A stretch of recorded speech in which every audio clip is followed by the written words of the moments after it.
নমস্কার। বছরের পয়লা দিনে এক বিরাট কার্যোদ্ধারের সিদ্ধান্ত নিয়ে ফেললাম।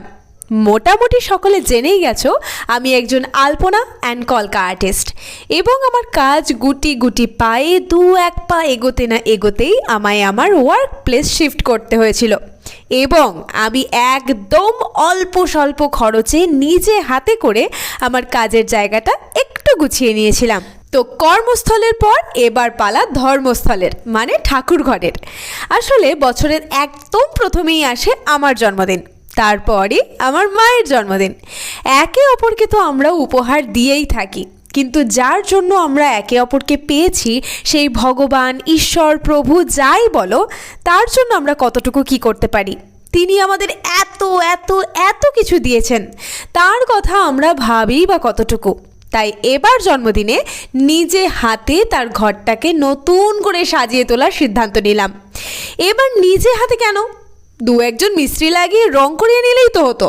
হ্যাঁ, মিস্ত্রি ডেকে রং করিয়ে নিলেই হয়তো হতো, কিন্তু তাতে আমাদের এই ঠাকুর ঘরের প্রতি যে যোগদান বা আকর্ষণ বা সমর্পণ, তা হয়তো এতটা গভীর হতো না, এতটা অনুভব করা হতো না, এতটা ঈশ্বর চিন্তায় নিজেকে লিপ্ত করা হতো না। ডিসেম্বরের শেষ দিকে যখন মনে মনে প্ল্যানিং করছি, জাস্ট মুখ ফসকে মার সামনে বলেছি যে মা, ঠাকুরঘরটা আমি রং করব। ওরে রিয়াকশন আমার রেকর্ড করা উচিত ছিল। আসলে আমার মনে 100টা হাতির জোর থাকলেও শারীরিকভাবে আমি একটুখানি দুর্বল। সারা বছর হাঁচি, কাশি, সর্দি, অ্যালার্জি, এটা ওটা সেটা মানে লেগেই আছে। মায়েরও সেই ভয়ই ছিল যে এসব দুঃসাহসিক কাজকর্ম করতে গিয়ে যদি একটা বড়সড় কিছু বাধাই, সামনেই দিদির বিয়ে, সব মাটি হয়ে যাবে। যাই হোক, বেশ কিছুটা মনে জোর ধরে মাকে কনভিন্স করা গেলেও মা কিন্তু বেশ মনে মনে দ্বন্দ্বে ছিল। এই কিছু না হয় ঠাকুর রক্ষা করো। কিছু হওয়ার ভয় আমি পাচ্ছিলাম না। আমার চিন্তার বিষয় ছিল, হে ভগবান, শুরু তো করছি, শেষ করতে পারবো তো? ঘরটা খুব একটা ছোট নয়, ঠাকুর ঘর হিসেবে বেশ বড়, সম্ভবত 10 ফুট বাই 10 ফুটের ঘর। ঘরটাকে অনেক মন দিয়ে দেখে অবজার্ভ করে করে পৌঁছে যাই রঙের দোকানে। আমি এতদিন বিয়ের পিঁড়ি, মেঝে, রাস্তা, ফার্নিচার এই সমস্ত জায়গায় রং করেছি, তবে দেয়ালে যে কোন রং ভালো ফুটবে, আদেও দেয়াল রঙের স্টেপগুলো কি কি তারই সঠিক ক্ল্যারিটি আমার ছিল না।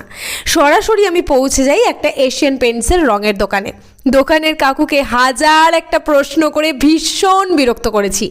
কাকু যখন বলে যে মিস্ত্রি কতটা কি নিতে বলেছে, তখন আমি বলি আমি মিস্ত্রি, আমি নিজেই করব। তো উনি ভীষণ ব্যঙ্গই করেন। এবং যাই হোক, একটা মেয়ে নিজে নিজে ঘর রং করবে, হয়তো এর আগে তার এরকম কাস্টমারের সম্মুখীন তিনি হননি। প্রথম দিন বেশ ধোঁয়াশার মধ্যেই ছিলেন কাকু, তবে ওনার টুকরো টুকরো কথায় মোটামুটি আমায় কি করতে হবে সেটা আমি স্টেপ বাই স্টেপ গুছিয়ে বুঝে নিয়েছি।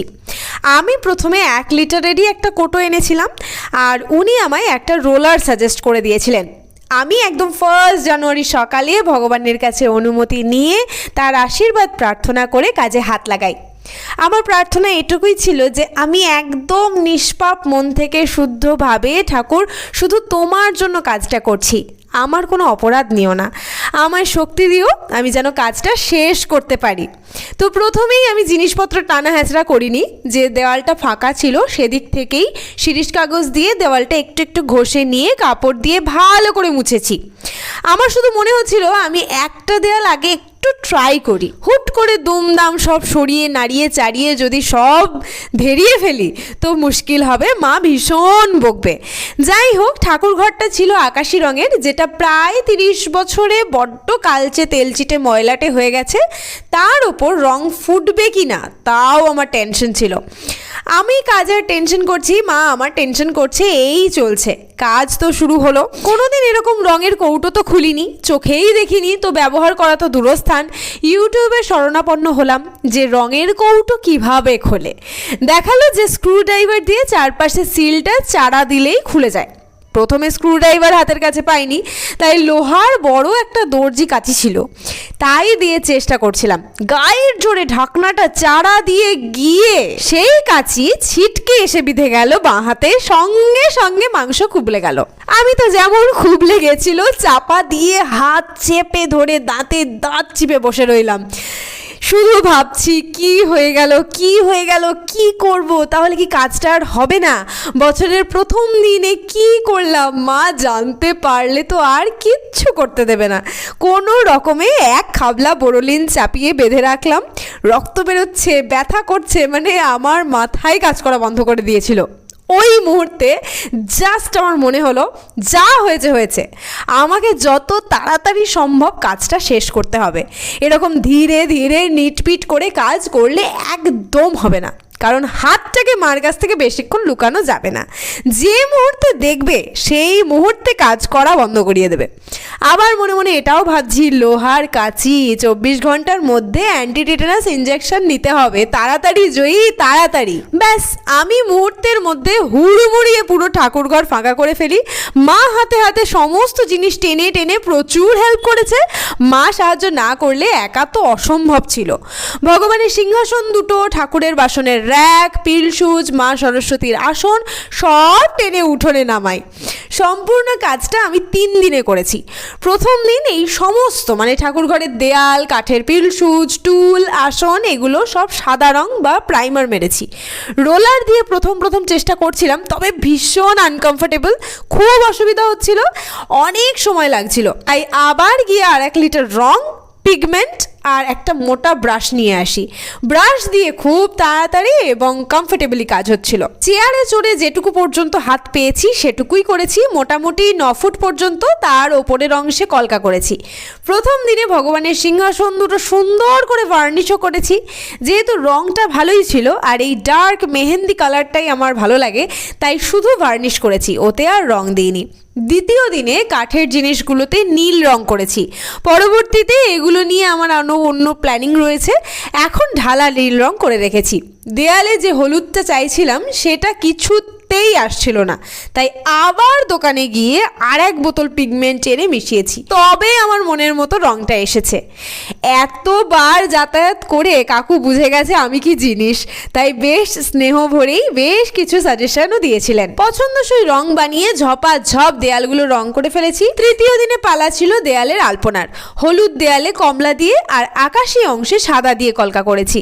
কিন্তু কি জানি কোন বুদ্ধিতে কমলা রংটা নেয়ার সময় একদম খেয়াল করিনি।